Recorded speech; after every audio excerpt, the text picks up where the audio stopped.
After the multi-generational narratives of the suffragettes and women's liberation, and the civil rights movement, and then homosexual recognitions and law reforms, trans rights is the first such major narrative of social liberation to not just come to an abrupt halt, to not just go backwards, but to be having its ideological aims and core beliefs be invalidated.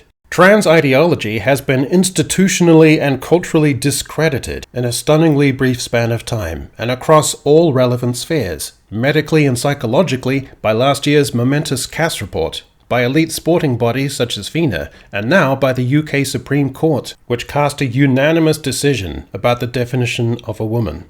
The unanimous decision of this court is that the terms woman and sex in the Equality Act 2010 refer to a biological woman and biological sex. It's biological. Trans activism lost its footing so badly because it hasn't been able to fight the battle it wanted.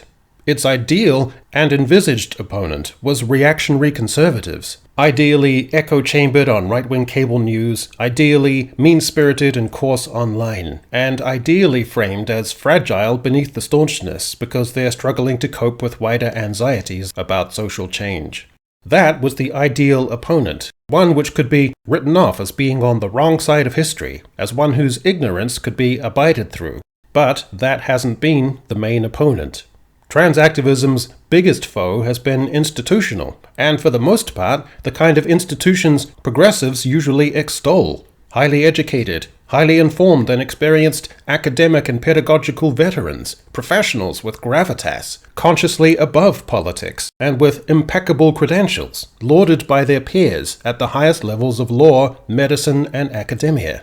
Core elements of progressivism, in spirit at least, the humanities, science and reason, rationalism, empiricism, methodologies and applied reason. These were supposed to be the underpinning of trans activism, but instead the whole movement has been blindsided by these institutions pronouncing against trans activism, leaving the activists looking guilty of the things they detest and rail against: demagoguery, even bullying. I've been internalizing a really complicated situation in my head. It's difficult to fend off reactionary trolls and empiricist peers with OBE and FRCN after their surnames at the same time. After the US Supreme Court's Obergefell decision making gay marriage legal at the federal level, it seemed like the trans community's empowered integration would be a kind of minor addendum. That trans people would benefit from many of the national recognitions and protections. We would be largely done with the culture wars over sexual identity and rights, and that would more or less be that. Many will argue that those trans people in question, entering into women's private spaces or competing in sports, represent such a minuscule proportion of the population that it is practically negligible and doesn't impact on the overwhelming majority of people's lives.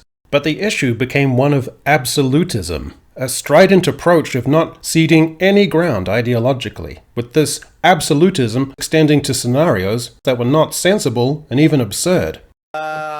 I think this isn't going to be a good idea. Okay. Thoughts? Well, I'm going to agree with you. I'm going to second that motion. Okay, let's see. Let's see if we're both right. The housing of biological men in women's wings of prisons. The notion that someone only needed to perceive themselves as the opposite gender without any impetus or interest in any form of tangible transition, and being granted or expecting a whole range of rights of access. It was this absolutism, rejecting an incremental approach, trying to clear a legal and practical path for children to begin transition, rejecting any dissenting discourse that made the trans movement's ideas ultimately too radical in the eyes of the UK Supreme Court and other institutions.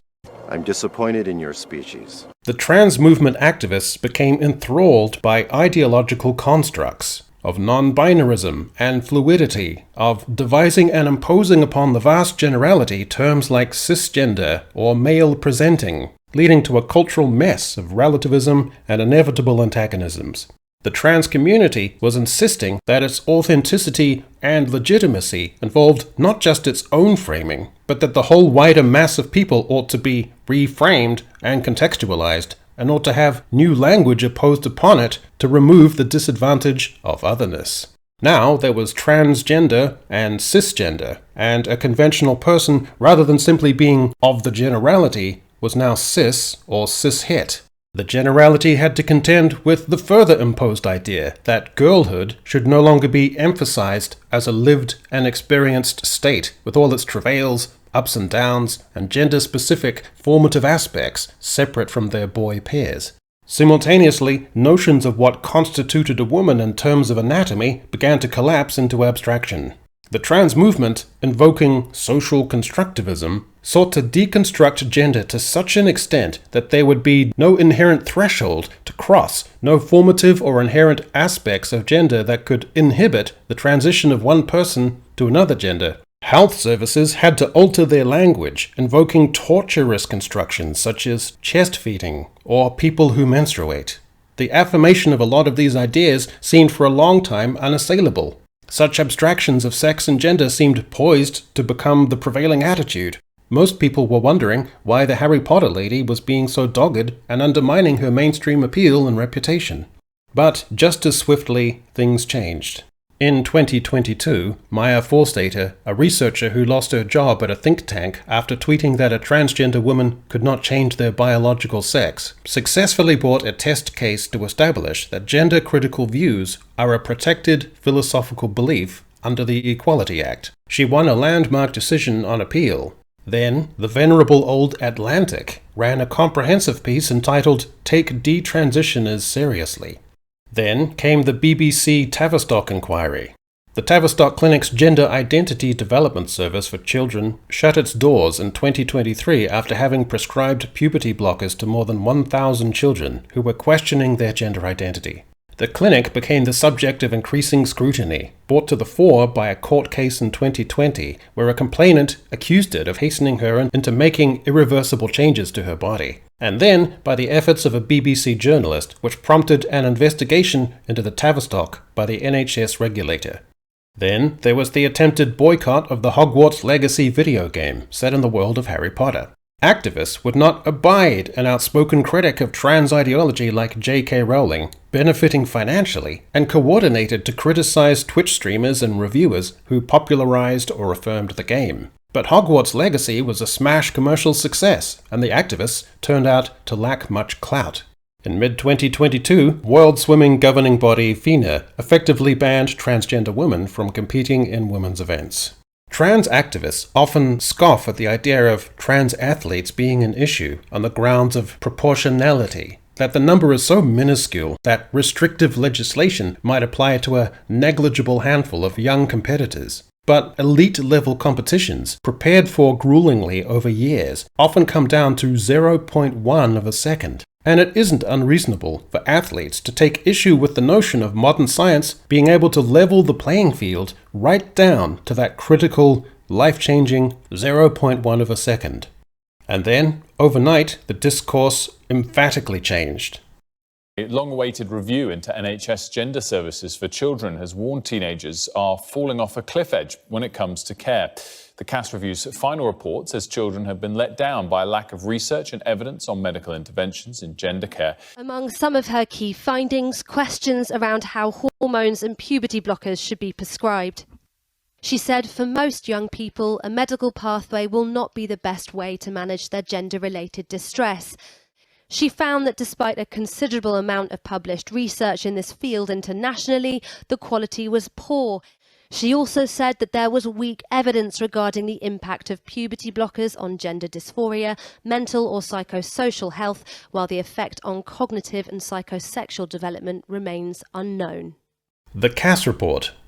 A sweeping professional investigation headed by Hilary Cass, a retired pediatrician and former president of the Royal College of Pediatrics and Child Health, found considerable uncertainty around much of the gender ideology in vogue. The report looked at gender identity services for under 18s and NHS England, but found gender medicine to be operating on, quote, shaky foundations when it came to the evidence for medical treatment, like prescribing hormones to pause puberty or to transition to the opposite sex, and the ability of young people to comprehend the scale and implications of their decisions. The findings appeared to refute the model known as gender-affirming care, where a presenting child's gender identity is accepted by clinicians without question. The Cass Review reported that the population of gender dysphoric children had high rates of autism, trauma, and other mental health problems. She also noted that there was a higher rate of same-sex attraction in this clinical population and acknowledged the social influences on these young people. In response to the inquiry, the NHS uploaded an official update entitled Implementing Advice from the Cass Review, in which it made a series of commitments following a full public consultation. A new evidence-based clinical policy on puberty blockers that makes clear access is no longer routinely available as part of the NHS Children's and Young People's Gender Service, establishing a new National Gender Dysphoria Research Oversight Board highlighted by your review. All of a sudden, J.K. Rowling was looking to plenty of ordinary folk like she might be right about the gist of the issue. It was permissible to contest much of the trans rhetoric and ideology without coming across as bigoted or socially unacceptable. People are generally accepting of trans individuals who, past the age of 18, transitioned and are living a fully realized life. They might even count one or two such people as friends or co-workers. However, the broad generalities still take their cues from institutional bodies headed by professionals with a wealth of experience in their field. Most of these venerable institutions still acknowledge the evidence, both scientific and historical, that the spectrum of human gender diversity has long existed in many parts of the world.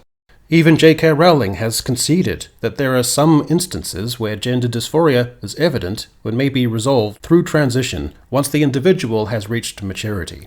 It is, of course, reasonable and decent to live and let live when it comes to people who have reached the age of consent and chosen to transition. But we counsel against reading this judgment as a triumph of one or more groups in our society at the expense of another. The issue isn't personal freedom and choices. It has been the strident foisting of ideology onto the generality that impinges too much upon other people's freedoms and choices. The pushback, the corrective, has been institutional, and it has left trans ideology with little to say and almost nowhere to go.